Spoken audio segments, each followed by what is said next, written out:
طلبتوا مني كتير قوي اعمل لكم فانوس رمضان من صلصال الفوم، وانا بقول لكم من عينيا الاتنين. يلا بينا نشوف الطريقه، بس المره دي طلبت ان الذكاء الاصطناعي يتخيل لي الشكل وانا هنفذه.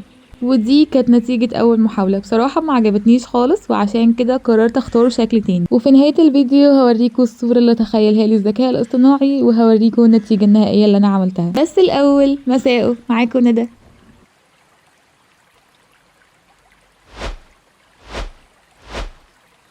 اخدت جزء من اللون اللي مش عارفة اسمه ايه ده، هو مش بينك ومش ابيض، وعملت منه جسم الفانوس. بصراحة هو مربع في الصورة، بس انا لازم احط التاتش بتاعي طبعا، فعملته بشكل تاني.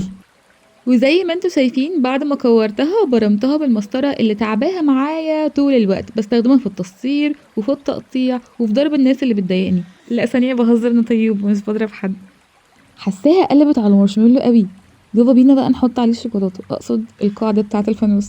خدت جزء وكورته وضغطت عليه بالمسطرة، وبكده يب. هو انا ليه شايفاها كوكيز ولا انا اللي جعانه؟ ودلوقتي هحط المارشميلو على الكوكيز، ويلا بينا بقى نعمل سقف الفانوس. قسمت 5 قطع متساويه وعملتهم دواير. انا بجد ما كنتش عارفه اعمل الكوره اللي فوق دي ازاي، بس حاولت اخترع الطريقه وعملت حاجه شبه مثلث من فوق ودايره من تحت. عملت كل الكور بنفس الطريقه دي. طول ما انا بصور كان مضايقني قوي ان الفرع ده لسه جديد وجايباه عشانكم عشان اعمل لكم جو في التصوير، بس لقيت فيه لمبه اهي قدام خالص بايظه، وطول الوقت كنت مركزه معاها. بعد ما عملتهم كلهم بدأت ألزقهم من الحروف بتاعتهم جنب بعض بالشكل ده. حسيتها قلبت وردة، حاولت اقفلها بالراحة كده وضمتها من تحت، بس ما قفلتهاش بشكل كامل، وحطيتها على المارشميلو اللي احنا لسه عاملينه. حتى الآن هو شكله وحش قوي، بس لسه فاضل التزيين. عملت كورة صغيرة وحطيتها فوق، وعملت كورة تانية بلون مختلف ولكن بططتها شوية وحطيتها فوقيها،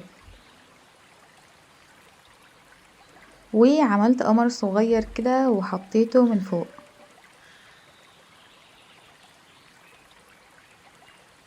نيجي بقى للشبابيك بتاعة الفانوس. عملت مستطيل، عملت 3 بس، وبعد كده حطيت عليهم غيرة، والغيرة ده عشان احط عليه جليتر من فوق.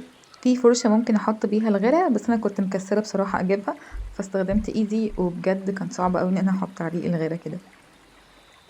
في انواع كتير من الجليتر، في النوعين اللي هما في الصورة على الجنب دول اللي هما الذهبي والبني، دول حسيتهم مش لاقيين خالص، فانا حطيت بدلهم النجوم الصغيرة دي، ودي ترتر بس هنخليها جليتر.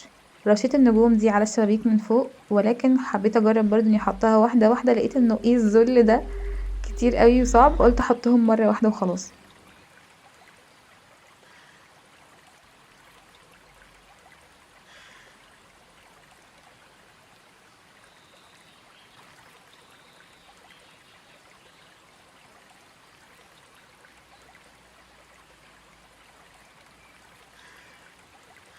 صلصال الفوم في العادي بينشف لوحده، ولكن هنا كان نشف شوية، فعشان كده بدأت ان انا الزقه بالغيرة.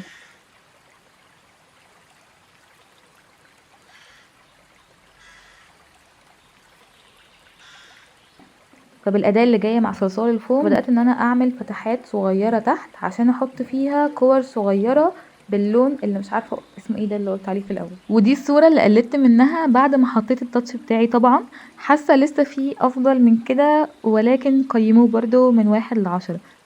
وكان معكم فيديو برعاية الذكاء الاصطناعي وتدخل ندى. استنوا الفيديوهات القادمة وما تنسوش تشتركوا. سلام.